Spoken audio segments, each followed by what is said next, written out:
Imaginez votre moi émotionnel comme une forteresse.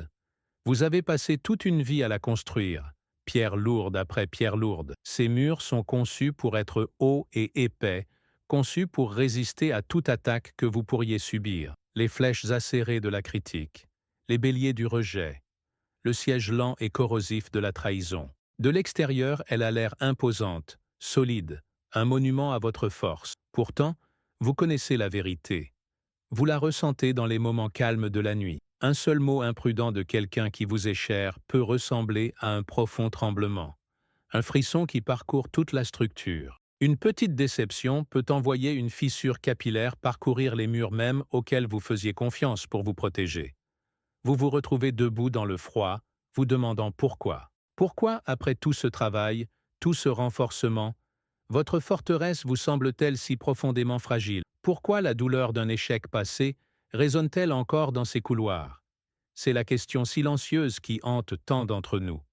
On nous apprend à renforcer constamment les murs, à les construire plus haut, à paraître plus fort, à projeter une image de calme inébranlable. Nous nous concentrons sur nos réactions externes, sur nos masques stoïques, sur la gestion de la façon dont le monde nous perçoit. Mais nous travaillons sur la mauvaise partie du problème. Nous ignorons le terrain instable et non examiné sur lequel toute la forteresse est construite.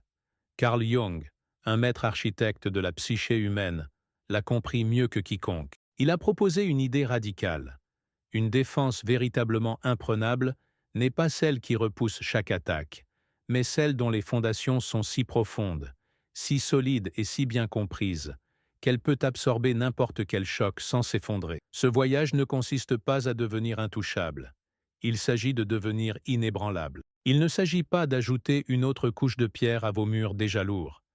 Il s'agit d'une excavation courageuse et parfois difficile. Il s'agit de creuser profondément dans le sol de votre propre être pour trouver, affronter et fortifier le sol même sur lequel vous vous tenez.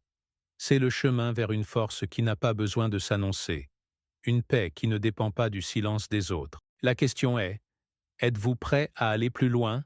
La première vérité de cette excavation est difficile, car elle vous demande d'abandonner une croyance que vous avez entretenue toute votre vie. Vous croyez que votre douleur vient du monde extérieur. Elle est le résultat de ce que quelqu'un a fait, de ce que quelqu'un a dit, ou de ce que quelqu'un n'a pas fait. Mais c'est une illusion. Le monde extérieur à vous n'a aucun pouvoir inhérent de vous causer une douleur durable. Les mots ou les actions d'une autre personne ne sont qu'un diapason. Ils vibrent à une certaine fréquence, mais ils ne produisent aucun son par eux-mêmes. Ils n'ont de pouvoir que s'il existe déjà une corde à l'intérieur de vous, cachée au plus profond de votre être, qui est accordée à cette même fréquence de douleur. Lorsque ce diapason externe s'approche, votre corde interne commence à vibrer violemment, créant la musique douloureuse que vous ressentez. C'est ce qui fait mal, ce n'est pas l'événement lui-même, mais l'écho qu'il trouve en vous. Cette vieille corde pourrait être une humiliation d'enfance oubliée, qui vous a appris que vous n'êtes pas assez bon. Il pourrait s'agir d'une trahison silencieuse d'il y a des années, qui vous a laissé une profonde peur de l'abandon. Il pourrait s'agir du sentiment persistant d'être invisible ou incompris par ceux qui étaient censés prendre le plus soin de vous. Ce sont les fréquences que vous portez. Ainsi, lorsqu'un patron offre une légère critique, ces mots agissent comme un diapason, et la vieille corde de pas assez bon commence à hurler à l'intérieur de vous. Lorsqu'un ami annule des projets, la fréquence de son action trouve la corde de l'abandon, et vous ressentez une douleur bien plus grande que la situation ne l'exige. C'est le travail de ce que Jung appelait l'inconscient. Ne le considérez pas comme un sous-sol sombre et effrayant, mais comme l'architecte invisible de votre vie. Il contient les plans originaux, souvent imparfaits, de votre monde émotionnel. Ces plans ont été élaborés dans vos premières années, tirés de vos expériences, de vos joies et surtout de vos blessures. Cet architecte, travaillant silencieusement en arrière-plan, continue de construire votre vie selon ses anciens plans. Il dicte vos réactions émotionnelles bien avant que votre esprit conscient n'ait même la chance d'intervenir. Il choisit vos relations, influence vos choix de carrière et façonne vos croyances les plus profondes sur vous-même et sur le monde. C'est pourquoi Jung a si célèbrement déclaré « Tant que vous ne rendez pas l'inconscient conscient, il dirigera votre vie et vous l'appellerez le destin ». Vous voyez un schéma de relation raté, et vous appelez cela votre destin d'être seul. Vous ne voyez pas l'architecte inconscient suivre un plan qui dit « l'amour n'est pas sûr » et choisir systématiquement des partenaires qui sont émotionnellement indisponibles pour prouver que ce plan est correct. Vous subissez une série de revers professionnels et vous appelez cela de la malchance. Vous ne voyez pas l'architecte travailler à partir d'une peur profonde du succès, sabotant subtilement vos efforts pour vous maintenir en sécurité dans le territoire familier de la médiocrité. Votre douleur, vos schémas, votre prétendu destin, ils ne sont pas aléatoires. Ils sont les résultats logiques et prévisibles d'une vie construite sur des fondations non examinées. Pour changer la structure, vous ne pouvez pas simplement peindre les murs. Vous devez descendre dans les archives et trouver l'architecte original, regarder ses anciens plans et commencer le travail difficile d'en dessiner de nouveaux. Sachant cela, sachant qu'il existe ces vulnérabilités cachées en nous, il n'est pas étonnant que nous cherchions un abri. Affronter l'architecte invisible et ses plans imparfaits est un travail intimidant. Alors, au lieu de cela, la plupart d'entre nous développent des stratégies sophistiquées et permanentes pour protéger notre fragile forteresse du monde extérieur. Nous croyons que si nous pouvons simplement empêcher les diapasons de s'approcher, nos cordes cachées n'auront jamais à vibrer. Nous choisissons généralement l'un des deux faux abris, y consacrant toute notre énergie, croyant qu'ils nous accorderont enfin la paix. Le premier de ces abris est l'armure du chevalier. C'est le chemin de l'apathie, de la distance émotionnelle. La personne qui choisit cette voie décide que la seule façon de ne pas être blessée est de prétendre qu'elle ne ressent rien du tout. Elle construit une formidable armure autour de son cœur, pièce polie après pièce polie. Sa devise devient « Je m'en fiche, ça ne me dérange pas, rien ne m'atteint ». Elle cultive un air de détachement froid, d'indifférence cynique. Elle peut utiliser le sarcasme comme bouclier et l'intellectualisme comme mur de forteresse, analysant les émotions plutôt que de les ressentir. Pour le monde extérieur, le chevalier a l'air fort, autonome et invulnérable. Mais nous devons comprendre ce que c'est vraiment à l'intérieur de cette armure. C'est une existence solitaire et isolante. L'armure est si lourde qu'elle rend toute véritable connexion presque impossible. Elle protège le chevalier de la douleur, mais elle bloque également la chaleur, la joie, la spontanéité et l'amour véritable. La vie est vécue comme une série d'événements étouffés et distants, observés à travers une minuscule fente dans un casque d'acier. Le chevalier croit qu'il est en sécurité, mais il est en réalité un prisonnier, suffocant lentement par manque d'oxygène émotionnel. La profonde ironie est que, bien que l'armure protège contre les attaques brusques et soudaines, elle ne fait rien pour guérir les blessures d'origine. À l'intérieur de l'acier, les vieilles cordes sont toujours là, et dans le calme de l'isolement du chevalier, elles vibrent souvent avec un bourdonnement bas et constant de tristesse et de vide. Le deuxième faux abri est celui du marionnettiste. C'est le chemin du contrôle. Contrairement au chevalier qui se retire du monde, le marionnettiste essaie de le gérer. Cette personne croit que si elle peut simplement être assez bonne, assez intelligente, assez parfaite et anticiper tous les résultats possibles, elle peut empêcher quiconque d'avoir une raison ou une occasion de la blesser. Sa vie devient un exercice épuisant de gestion des perceptions.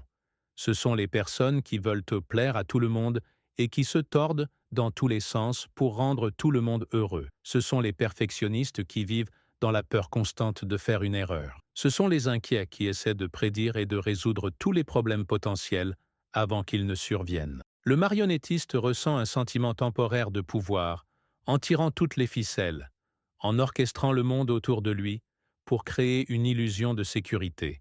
Mais c'est un état de tension constante et d'alerte élevée. C'est l'anxiété épuisante de savoir qu'à tout moment, une ficelle pourrait se casser. L'humeur imprévisible d'une personne, un événement inattendu, un résultat qu'elle n'a pas prévu, peuvent faire s'effondrer tout son spectacle soigneusement construit.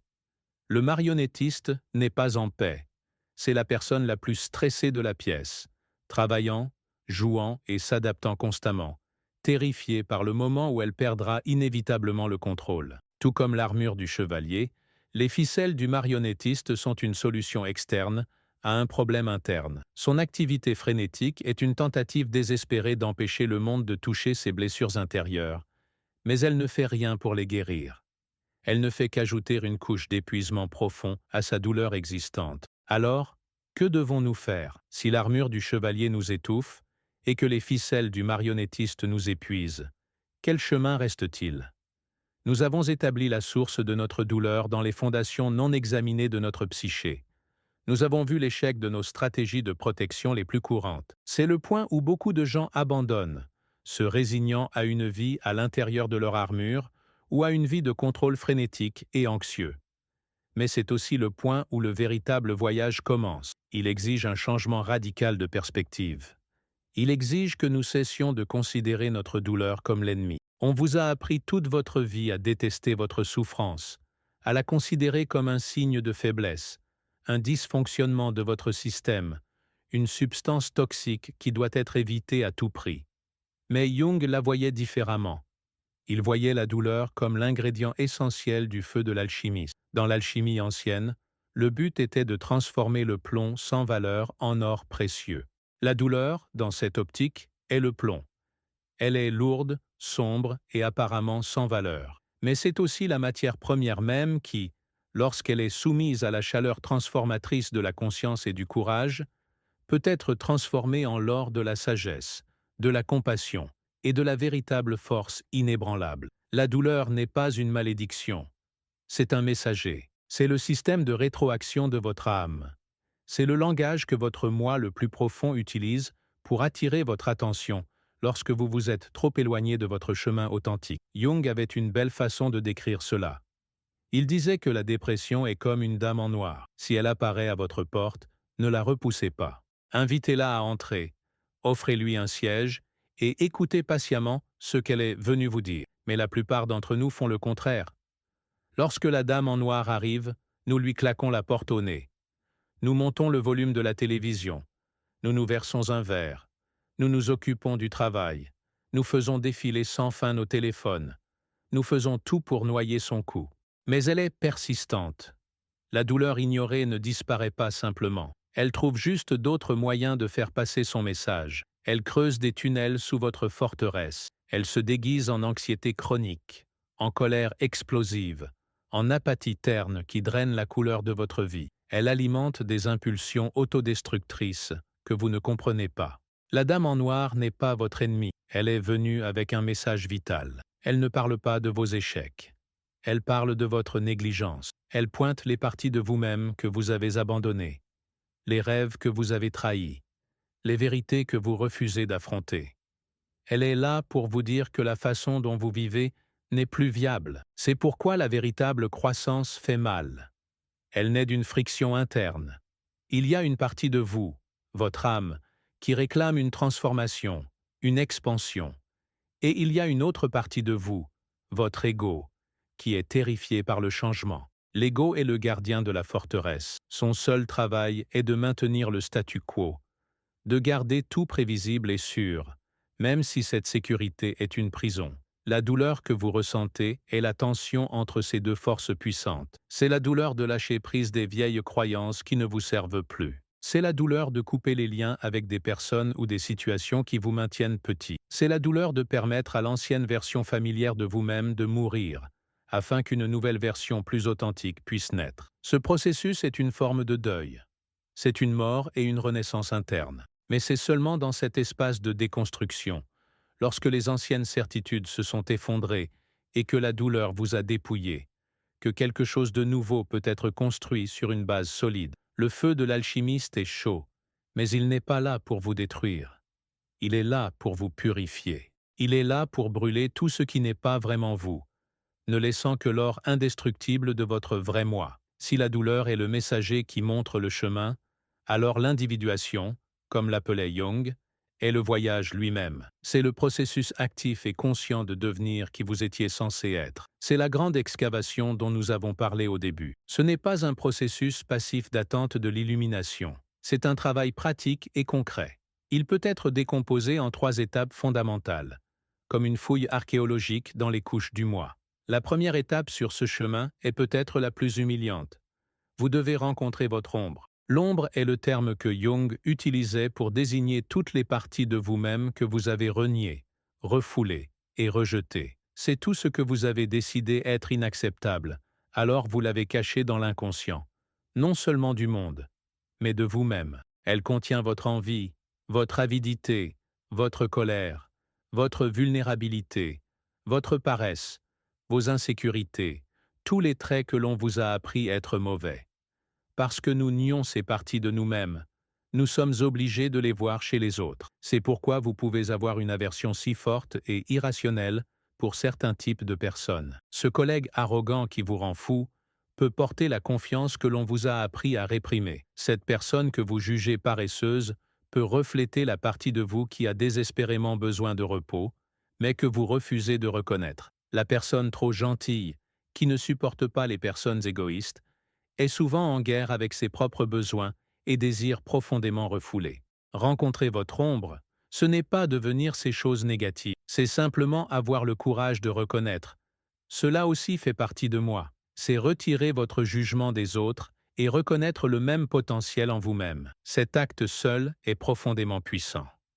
Lorsque vous possédez votre ombre, elle ne vous contrôle plus depuis l'obscurité. Vous pouvez la voir, comprendre ses origines et intégrer son énergie de manière saine. La colère que vous avez refoulée peut devenir le carburant pour établir des limites saines. La vulnérabilité que vous craignez peut devenir la clé d'une connexion profonde. Une fois que vous commencez à reconnaître votre ombre, vous commencez à remarquer autre chose avec une clarté surprenante. Le masque que vous portez pour la cacher. C'est la deuxième étape de l'excavation.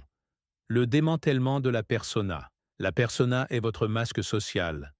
C'est la version soignée et polie de vous-même que vous présentez au monde pour être aimé, respecté et accepté. Nous avons tous des personnages. Il y a le personnage du professionnel compétent, le personnage du parent parfait, le personnage de l'ami facile à vivre et amusant. Ces masques ne sont pas nécessairement mauvais. Ce sont des outils qui nous aident à naviguer dans les situations sociales. Le problème survient lorsque nous oublions que nous portons un masque. Nous commençons à croire que le personnage est ce que nous sommes réellement. Nous devenons un acteur qui a joué un rôle pendant si longtemps qu'il a oublié sa propre identité. Démonter le personnage est le processus terrifiant mais libérateur qui consiste à retirer le masque et à permettre à votre vrai moi, imparfait et incluant l'ombre, d'être vu. Cela signifie risquer la désapprobation. Cela signifie renoncer au besoin d'être tout pour tout le monde. C'est la réalisation que votre travail n'est pas d'être une meilleure personne, mais simplement de devenir une personne entière et réelle. C'est ce qui mène à l'étape finale de l'excavation.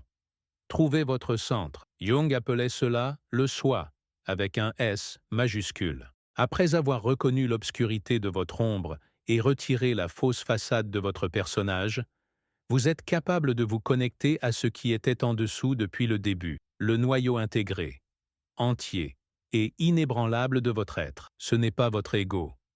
L'ego est la partie qui dit « je ». Le soi est l'observateur calme et tranquille qui regarde l'ego. C'est la partie de vous qui reste stable à travers toutes les tempêtes de la vie. C'est un centre de conscience qui n'est pas influencé par les éloges ou les critiques, le succès ou l'échec. Trouver ce centre ne consiste pas à atteindre la perfection. Il s'agit d'atteindre la plénitude. C'est le moment où vous pouvez regarder toutes vos parties, la lumière et l'obscurité, le fort et le faible, le beau et le laid, et les embrasser toutes comme faisant partie d'un être humain complet. C'est le terrain solide sur lequel vous pouvez enfin construire une vie d'une force authentique. Alors, qu'advient-il de l'ancienne forteresse, avec ses murs fissurés et ses fondations fragiles, une fois cette grande excavation terminée? Elle n'est pas simplement réparée. Elle est transformée en quelque chose d'entièrement différent, quelque chose de beaucoup plus résilient et vivant. La meilleure façon de comprendre ce nouvel état d'être est d'abandonner la métaphore de la forteresse et d'en adopter une nouvelle, celle d'un arbre aux racines profondes. Le but n'est pas de devenir une structure de pierre impénétrable, mais de devenir un organisme vivant et respirant, profondément connecté à la terre de votre propre être. Les vents de la critique souffleront toujours. Les tempêtes de la perte et de la trahison feront toujours rage. La vie continuera de se dérouler. L'arbre se balance dans le vent. Il se plie. Il peut même perdre certaines de ses feuilles, ou une branche lors d'une tempête particulièrement violente. Vous ressentirez toujours de la douleur. Vous ressentirez toujours de la tristesse. Mais les racines de l'arbre sont si profondément ancrées dans le sol solide de votre moi intégré qu'il ne peut pas être renversé. C'est la nature de la vraie force. Ce n'est pas une résistance rigide, c'est une résilience flexible. Votre conscience, l'observation calme et sans jugement de votre monde intérieur que vous avez cultivé pendant votre excavation, devient votre système racinaire. Plus vous êtes conscient de vos propres déclencheurs, de vos aspects d'ombre et de vos anciennes blessures, plus vos racines s'enfoncent profondément. Le tronc de l'arbre est votre soi intégré, votre noyau solide, vos émotions, vos pensées, vos expériences, elles sont comme les feuilles et les branches. Elles font partie de vous, elles changent avec les saisons, mais elles ne sont pas la totalité de vous. Vous êtes l'arbre entier. De cet endroit, vous ne réagissez plus à la vie en pilote automatique, avec vos vieilles ficelles cachées tirées par chaque événement qui passe. Vous êtes capable de répondre à partir d'un lieu de choix centré et conscient. Vous pouvez ressentir la piqûre d'une remarque critique, l'observer sans jugement, comprendre quelle vieille blessure elle a touché, et choisir de ne pas être brisé par elle. Vous pouvez ressentir le profond chagrin d'une perte, lui permettre de vous traverser comme une tempête, et faire confiance au fait que vos racines vous maintiendront fermement. Ce n'est pas l'immunité à la douleur, c'est la liberté d'être contrôlé par elle. C'est le pouvoir tranquille et inébranlable qui ne vient pas de se protéger de la vie, mais de s'y plonger complètement, en sachant que vous avez enfin une base qui peut vous soutenir. C'est la force qui est à votre disposition.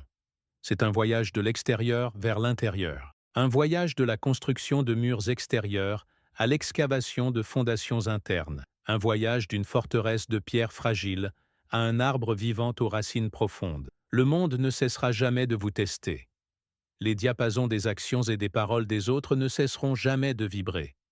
Cessez d'essayer de faire taire le monde, c'est une bataille que vous ne gagnerez jamais. Au lieu de cela, commencez à vous écouter.